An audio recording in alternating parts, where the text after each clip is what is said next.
Or Bruce Castor, a former DA who refused to prosecute Bill Cosby. Castor said, "We don't charge people for making a mistake or doing something." Made it part of his election. Any elements that you would consider based on that approach? Some of the public is not going to like that. Obviously, over 50% of the people in his county actually voted for him, but some of the public are not going to like that because this man came in saying, "I'm going to prosecute this case."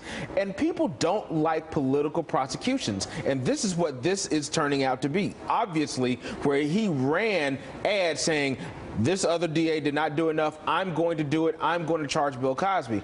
One, that Andrea Constant was in Bill Cosby's home, that there was this contact, but the issue will come down to whether it was consensual. And consent is the big issue. And this is a big issue going forth all types of sexual assault cases. If a person is unconscious or they can't say yes or no, that is not agreeing to sexual contact. That is what Cosby's problem is going to be. If he gave this young lady Quaaludes, she passed out, or she was almost unconscious, or she was delirious, that is not giving consent to any type of touching or penetration. Even if she took the Quaaludes consensually. Even if she took the Quaaludes consensually.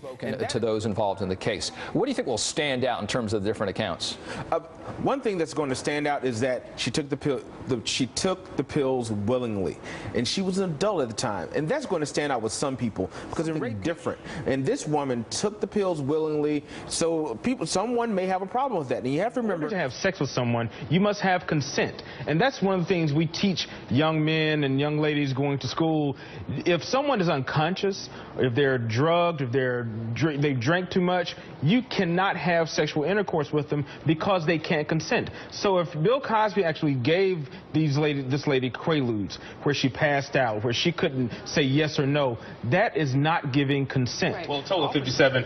But this lady, she went to the police really close, and that's been one of the arguments going out in people defending Cosby. Why did they wait 10 years? Why did they wait 15 years? This lady actually went to the prosecutor, and the prosecutor said, "I'm not going to charge in this case." But yes, potentially. Yes. Now, certainly prosecutors will say there's a pattern here, drugs and sex. And that's why the prosecution may call in some of the other women to show this is what Cosby typically did in order to sexually assault women. They may not have had the chance to bring sexual assault charges in those cases, but if they can show that it's relevant to this trial, where they can show he did this methodically every single time, that was his MO. As very high. It's beyond a reasonable doubt, which is the highest burden of proof in our criminal justice system or our civil justice system, because the prosecution must prove their case with evidence, whether it's physical evidence or testimony, in order to show that Mr. Cosby is actually guilty of this offense. One of the problems that the prosecution is going to have is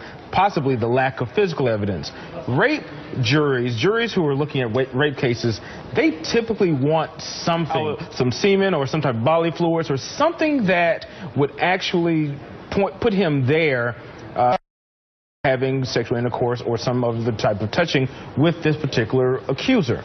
But the good thing that they have is testimony in the deposition of her case.